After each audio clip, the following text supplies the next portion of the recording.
മഴതോറും മുമ്പേ സീരിയലിലേക്ക് എല്ലാവർക്കും സ്വാഗതം. ഈ ചാനൽ ഇഷ്ടപ്പെട്ടാൽ ലൈക്ക് ചെയ്യുക, സബ്സ്ക്രൈബ് ചെയ്യുക. അലീനയെ തേടി നടക്കുകയാണ് എന്ന് പറഞ്ഞുകൊണ്ടിരിക്കുകയാണ് ഗംഗാധരൻ. എന്താ എനിക്ക് മനസ്സിലായില്ല എന്ന് രാജീവിൻ്റെ അടുത്ത് പറയുന്നുണ്ട്. അതോ എന്തായാലും നമുക്ക് ഏറ്റവും വേണ്ടപ്പെട്ട അലീനയെക്കുറിച്ച് തന്നെ ഈ പറയുന്നത്.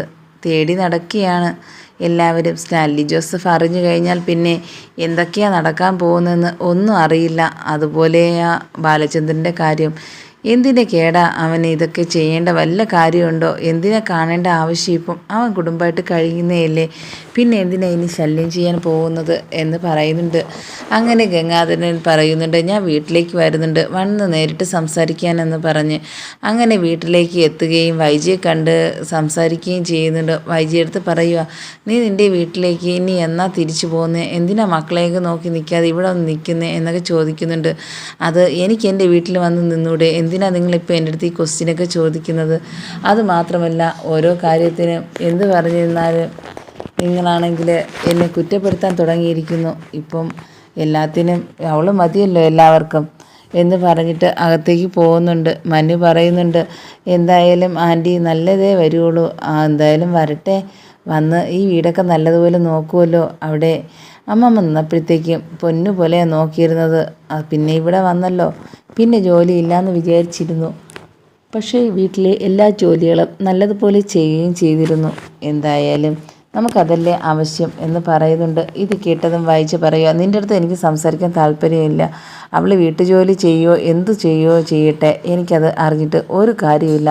പക്ഷേ എൻ്റെ ഒരു അഭിപ്രായം എന്ന് പറഞ്ഞാൽ ആ വീട്ടിൽ നിന്ന് എന്നെ അവളെ പുറത്താക്കണം, എന്നിട്ടേ ഞാൻ അങ്ങോട്ട് പോകത്തുള്ളൂ എന്ന് പറയുന്നുണ്ട്. നീ പറഞ്ഞ് ഇപ്പോൾ അവളാണെങ്കിൽ വേറെ സ്ഥലത്തേക്ക് പോയല്ലോ, പിന്നെ ഇനി എന്ത് ചെയ്യാൻ നിനക്ക് സാധിക്കും എന്നൊക്കെ പറയുന്നുണ്ട്. അങ്ങനെ ഓരോ കാര്യത്തിനും എല്ലാത്തിനും സപ്പോർട്ട് ചെയ്യുന്ന ഒരാളായിരുന്നു രേവതിക്കുട്ടി. ഇപ്പോൾ ഒരു ആശ്വാസം രേവതിക്കുട്ടീനെ അടുത്തെത്തിയല്ലോ എന്നുള്ളൊരു ആശയം മാത്രമേ ഉണ്ടായിട്ടുള്ളൂ. അങ്ങനെ വൈജയന്തി ആണെങ്കിൽ സംസാരിക്കുന്നുണ്ട്. ബാലചന്ദ്രൻ്റെ അടുത്ത് ഒന്ന് സംസാരിക്കണം എന്ന് തോന്നി വിളിക്കുന്നുണ്ട്. എന്നിട്ട് ബാലചന്ദ്രൻ പറയുക, നീ എന്നെ വിളിക്കേണ്ട കാര്യമില്ല, അതുമാത്രമല്ല എന്തൊക്കെയാണ് നടന്നതെന്ന് നിനക്കറിയാമല്ലോ, എന്താ സംഭവിക്കാൻ പോകുന്നതെന്നും ഇനി എനിക്കതറിയാം. ഇനി അത് മുൻകൂട്ടി കണ്ടുകൊണ്ട് തന്നെയാണ് ഞാൻ ഓരോന്ന് പെരുമാറുന്നത്. എന്തായാലും അലീന സ്റ്റാൻലി ജോസഫിനെ കാണാൻ വേണ്ടി പോയ ആ നിമിഷം മുതൽ തന്നെ സങ്കടത്തോടിരിക്കുക. എന്തായാലും അച്ഛനെന്ന സ്ഥാനം ബാലചന്ദ്രൻ നൽകിയിട്ടുണ്ട്, എന്നിട്ടും ആ സ്ഥാനം മാറ്റിയെടുക്കാൻ വേണ്ടി നടക്കുന്നതാ അലീന.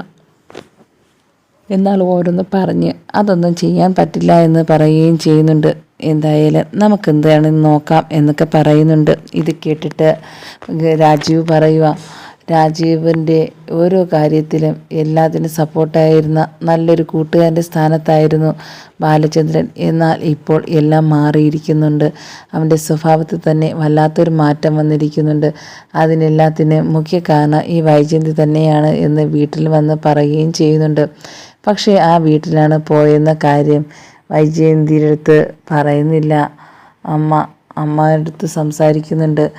എന്താ അമ്മേ, നമുക്കാണെങ്കിൽ ഇനി വൈജയന്തിയെ ഈ വീട്ടിൽ നിന്ന് മാറ്റുമ്പോഴത്തേക്കും ഒരു കാര്യം മനസ്സിലാക്കണം, സ്റ്റാൻലി ജോസഫിൻ്റെ കാര്യം. അവനാണെങ്കിൽ കൂട്ടിക്കൊണ്ട് വരികയും ചെയ്യും. എന്തായാലും നമുക്ക് ഈ വീട്ടിൽ കയറ്റേ ചെയ്യരുത്, അതും അലീനയെ മാത്രം കണ്ടാൽ മതി, വേറെ ആരും അവനെ കാണേണ്ട ഒരാവശ്യവും ഇല്ല. എന്നാൽ ബാലചന്ദ്രൻ അങ്ങനെയല്ല തീരുമാനിച്ചിരിക്കുന്നത്. അയാൾ ഇവിടുന്ന് ഒഴിഞ്ഞു പോയിട്ട് ആ വീട്ടിൽ അയാളെ കൊണ്ട് താമസിപ്പിക്കാനുള്ളൊരു ഉദ്ദേശമാണ് ഇത് കാണിക്കുന്നത് എന്നൊക്കെ പറയുന്നുണ്ട്. അതൊക്കെ അവൻ്റെ തോന്നല. ഞാൻ ഇനി എത്ര കാലം ഈ വീട്ടിലുണ്ടായിരിക്കുമെന്ന് എനിക്ക് പറയാൻ പറ്റില്ല.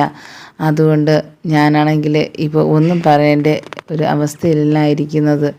എല്ലാവരും എന്നോട് ക്ഷമിക്കണം എന്നൊക്കെ പറഞ്ഞിട്ട് ബാലചന്ദ്രൻ പോകുന്നുണ്ട്. എന്തായാലും നമുക്കൊരു കാര്യം ചെയ്യാം, ഇനി അടുത്ത് നമുക്ക് പോവേണ്ടത് കുറേ ദൂരത്തെ ഒരു സ്ഥലത്തേക്ക് പോകണം. അവിടെ പോയിട്ട് ബാലചന്ദ്രനെ നമുക്ക് കാണണം, എന്നിട്ട് കുറേ കാര്യങ്ങൾക്ക് സംസാരിക്കണം എന്ന് രാജീവിൻ്റെ അടുത്ത് പറയുന്നുണ്ട് ഗംഗാധരൻ. അങ്ങനെ എല്ലാവരും തീരുമാനിച്ചിട്ട് അവിടെ നിന്ന് ഇറങ്ങാൻ പോകുന്നുണ്ട്. എന്താ പറ്റിയത് എന്ന് ചോദിച്ചിട്ട് പോട്ട് വൈജയന്തി പറയുന്നില്ല. എന്നിട്ടും വൈജയന്തിയാണെങ്കിൽ ചോദിക്കുന്നുണ്ട്, ശിവൻ്റെ ഭാര്യ പറയുന്നുണ്ട്, എല്ലാവരും നമ്മളെ പറ്റിക്കുക. ഈ വീട്ടിലെ ആണുങ്ങളെല്ലാം ഒറ്റക്കെട്ടായിട്ട് നിന്നിട്ട് എന്താ പറയാൻ വേണ്ടി ഇരിക്കുന്നത് പോലെയാണ് എനിക്ക് തോന്നുന്നത്. പക്ഷേ ഞാൻ വരുമ്പോൾ നിൽക്കുന്നുണ്ട്. ഇത് മനുവും എല്ലാ കാര്യങ്ങളും അറിയാം. അതുപോലെ തന്നെയാണ് അമ്മയ്ക്കും അറിയാം. അമ്മയുടെ അടുത്ത് പോയി സംസാരിക്കുന്നത് കേട്ടു. ഈ കാര്യം ഞാൻ കണ്ടുപിടിച്ചിട്ടേ ഞാൻ വരുള്ളൂ എന്ന് പറയുന്നുണ്ട് വൈദ്യരുടെ അടുത്ത്. ഇത് കേട്ട് വൈദ്യ പറയുക, എനിക്ക് ഒരു കാര്യവും അറിയേണ്ട കാര്യമില്ല. എനിക്ക് ആ നശിച്ച ആ അലീന ആ വീട്ടിൽ നിന്ന് പോയാൽ മതി. എനിക്ക് അതാ ആദ്യം വേണ്ടത് എന്നൊക്കെ പറയുന്നുണ്ട്. ആ സമയത്ത് ബാലചന്ദ്രനാണെങ്കിൽ അച്ഛൻ്റെ അടുത്ത് ചോദിച്ചിട്ട് ആ സ്ഥലം കണ്ടെത്തി വീണ്ടും അവിടത്തേക്കുള്ള യാത്രയിൽ പോയിക്കൊണ്ടിരിക്കുകയാണ്. സ്റ്റാൻലി ജോസഫിൻ്റെ അടുത്തെത്താൻ ഇനി കുറച്ച് നിമിഷങ്ങൾ മാത്രമേ ഉള്ളൂ എന്ന് ഫോൺ വിളിച്ച് അലീനയുടെ അടുത്ത് ബാലചന്ദ്രൻ പറയുകയും ചെയ്യുന്നുണ്ട്.